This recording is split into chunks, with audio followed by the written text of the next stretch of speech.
It's a pleasure to be here. Just want to say welcome to San Diego. Hope everybody's enjoying their visit.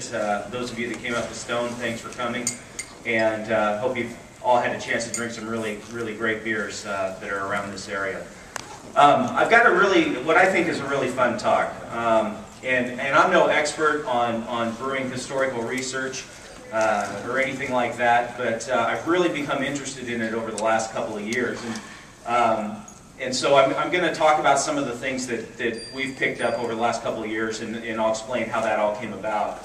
And what I hope to do with this is give you some inspiration. You know, it's the beer that we're going to be serving today is the Stone 14th Anniversary Imperial IPA, which was inspired by India Pale Ales from Burton in the 1800s, and it's not an exact duplicate, but it definitely had the inspiration from that, and you know, that's kind of how I look at it. You know, I look at these beers as an inspiration to do something that maybe somebody's not really doing right now.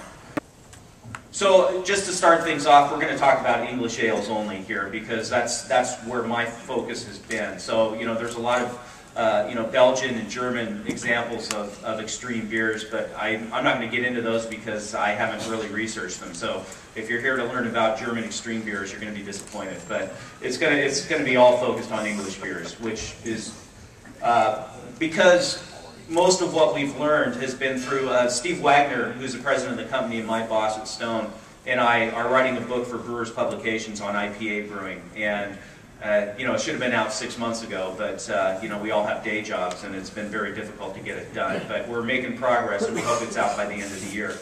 But in doing all the research for this book, what has happened is we've come across a lot of interesting information on other historical beers. And I'm not going to talk about IPA. I want to save that for the book, but I've got enough information here for some other things.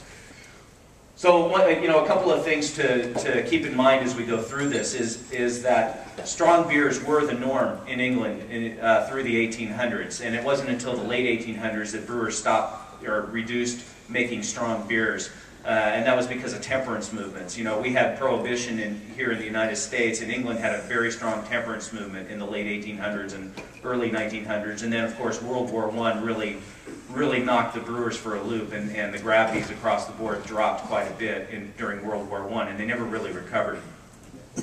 So, but you know, in the time period we're talking about, 1700s, 1800s, beers in England were brewed to be fairly strong. And there's a lot of confusing information out there as far as how these beers were brewed, what styles they were, you know, what the ingredients were, things like that, you know, what the specifications were. Because a lot of the people that wrote the books and things that you can look at weren't really brewers, and so they were kind of taking information, given, you know, technical information from brewers, and then writing it down in the book, and they may not have had a great understanding of it. Or, you know, and then the other piece of that is that the technology back at the time was nowhere near what it is today, and a lot of people didn't really understand what the brewing process was, what was happening in the brewing process. So, you know, right now what I'm seeing is a huge interest in rediscovering some of these styles, and we'll talk about that. There's some people that are out there rebrewing some of these things, and I think it's really fun, it's cool. So we'll talk about that as well. So just to get things started, some definitions.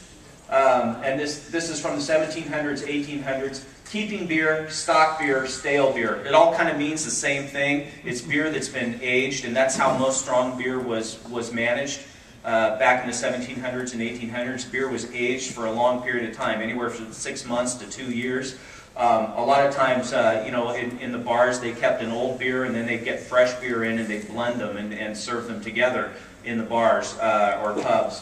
But the thing to remember here is that most of the bigger beers were aged for quite a long period of time, and you'll see them referred to as keeping beer or stock ale or stale beer, and it all kind of means the same thing. You know, that the beer was aged in wood for a long period of time. And the big key to this is that mild ale was not a small beer. It was a fresh beer. And the definition of mild has changed over the years, but back when what we're talking about here, a mild was a beer that was fresh, so it wasn't aged. And as a result, sometimes they didn't hop it as much, the brewers, but it could also, there are examples of milds that were quite hoppy and quite strong. So it's, you know, it's an important distinction because today when you think of mild, you think of a 3.5% British cask beer, and that's not what it was back in the 1700s, 1800s.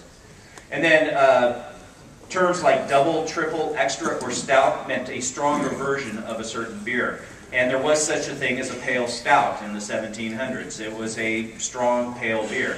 The stout really didn't evolve into a definition of a you know, of a dark ale until the 1800s. So there were such things. You know, we make jokes at Stone all the time about brewing a golden stout, but you know, there was such a thing. And if you ever see the term fox, that means the beer has spoiled and has gone completely sour or lactic or pedio or something. Now, one thing that's important is that some of the stale beers did develop some sourness during their aging, and that was an important flavor characteristic, especially with like porter. You know, a big part of the porter flavor characteristic back in the day was a certain amount of tartness to it. But you know, tartness could get overwhelmingly sour, and that was not good. And that's when they would call the beer fox. Okay, some more brewing definitions here. When you see mashing referred to in a brewing book, that's the actual process of just mixing the grain with water. It's not the rest step. So when they talk about mashing in for 2 hours, that's how long it took to mash the grain in and mix it with the water. And then they would have a rest or a stand period, which is, you know, today we consider the whole thing mashing. But, you know, back then, if you look at the text, when they talk about mashing, that's the actual mixing process and getting the grain hydrated. A double beer. To me, this is really cool. And I don't know if any of you have ever done this. I haven't, but I'm sure looking forward to trying it. A double beer is a beer made from sending the first wort back into the mash and mashing it again. So you've got the grain, you draw the wort off, and then you put it back in and do it again. Or you put it on a fresh batch of grain and do it again. And that's how some of these beers were made, some of these really extreme beers. And I've heard of people doing it. I've never had a chance to try it. But you know, if you're going to get a gravity over 100, that's a good way to do it. Is it put back into a fresh mash? Either way, I've seen it referred to as putting it back into the same grain, and I've seen it put back into a fresh batch of grain or a mixture thereof. Guile. This is a term that means the wort produced from the mash, and part of guile is separating the worts from sparged mash and blending in the fermenting vessels to produce different beers. And the big example of this right now is Fuller's in London, which is a very traditional brewery, make great beers, and they still use the part-of-guiling system. So they make one big mash, and they separate the worts coming off, and they make 2 or 3 different beers from that. And an entire is blending all the guiles to make a beer. Okay, a couple more real quick definitions. A barrel, in the old books, is 36 gallons in the UK. A hogshead, they talk about that a lot in the brewing books. That's a barrel, basically like a wine barrel or an oak barrel. It's a 54-gallon barrel. A kilderkin is a double-sized firkin. You've got some other things here that you'll see, and I'm not going to get into all that. The one thing I will say is keeping ale, a lot of times the recipes in the books are referred to with a K. An AK would be a single keeping ale, and then you have 3 Ks, and sometimes X's were used. And different breweries use different things, so you can't make any assumptions about this. This is kind of a generalization, but you know, there are different breweries that use different letters to code their beers. Wet my whistle here. Cheers. Cheers, everybody. Okay, another thing that I wanted to talk about is the definition of ale versus beer. It's changed a lot over the years, and right now, you know, if you look at beer, and then you have ales and lagers, and that's not how it was referred to back then. Originally, hopped beer was called beer, and unhopped beer was called ale. And the English started using hops in the 1600s, basically, and by the 1700s there were some tax things that went on, and hopped beers became very popular in England. So after that happened, and we'll talk about this procedure in just a second, but the stronger beers basically were called ales, and then the lower gravity beers were called beers. And then porter was a separate class unto itself. It was either referred to as a beer or porter, but it was never called an ale, even though today we would think of porter as being an ale. So, you know, when you go back into the history books, you'll see porter brewers or ale brewers or beer brewers, you know, and there were some certain distinctions there. So just real briefly, we'll talk about how brewing occurred in the 1800s. And this is really important because what the brewers did is they mash in, and then they draw the wort off and ferment that as one beer, and then they put water back in on the grain and draw that off and make a second beer, and then they do that 3 or 4 times. And so what you ended up with was 4 different beers or 3 different beers. And of course the first beer that came off that grain had the highest gravity. And then the second beer would be the beer that they'd hold for aging. And we'll talk about March and October beers in a minute. But you know, that was somewhere around 1080 specific gravity. Then you'd have the table beer, which was the everyday beer, and then the small beer. And one thing to keep in mind is these beers were typically, this is before the industrialization of the brewing industry, and these beers were normally brewed on estates, you know, by the fairly rich folks in England, the people that had large estates and mansions and things like that. And they had a brewery on their site, and they brew these beers. And this is the way they brewed them, and they'd have these beers that they'd hold in barrels forever, you know, and break out for special occasions. And then these beers would be the beers for the master of the house, you know, and you know, after dinner, you know, with your cigar or whatever. This would be the beer you'd have with your meal, and then this would be the beer that you'd give to the people that work for you.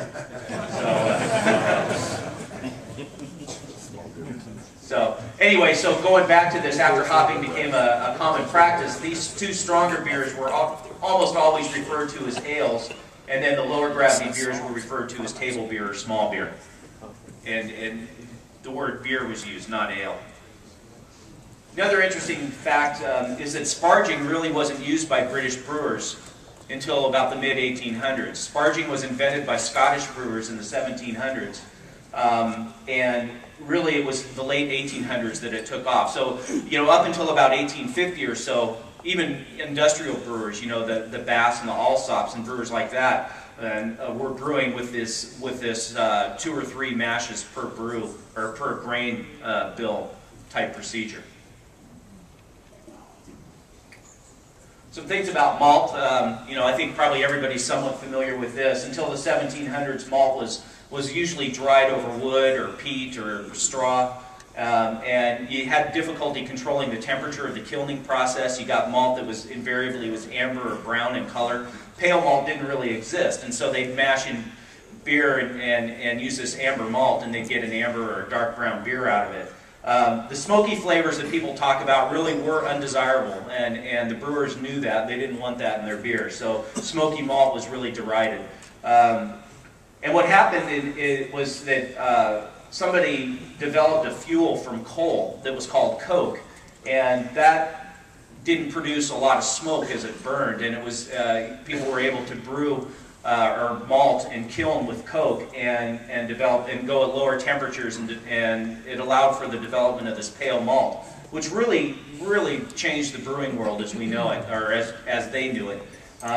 Many new beer styles came out of this, including the pale ale and the pilsner, and it also allowed for reformulating of traditional styles like the porters and the brown ales, because the reason that this was great for brewers was that the pale malt, you got a much higher extract, and so what the brewers would do is they started doing what we do today and brew with a base of pale malt and then add colored malts to it instead of brewing with 100% colored malt. The other thing I wanted to say here is that you'll see in the recipes a lot of other starch or sugar sources are used. You'll see beans and peas, oats and wheat, and things like that. So barley wasn't always used in some of these beers. And of course, hops weren't widespread used in England until the 1600s, 1700s. They came over from Belgium, most people think. Belgian people immigrated to England and started brewing beer, and they brought the hops with them. The hops from Kent were the ones that were most prized and used by brewers, especially in their bigger beers. You see a lot of references to hops being reused in the brewing process, so they might boil the wort with hops and then pull the wort out, and and then press the hops to get the wort out, and then reuse those hops in the smaller gravity beer. So that happened a lot. And the whole idea of using hops to help preserve the beer was pretty well known. And here's an example from literature. 1 pound per quarter for every month the beer was to keep. And we'll get into those equations in just a minute, but basically what it meant is if the brewer was keeping a beer for 18 months, they would use 6 pounds of hops per barrel. which is amazing. You know, I think right now you got to remember that the hops back then were very low in alpha acids, probably 3–4% is what most people estimate. But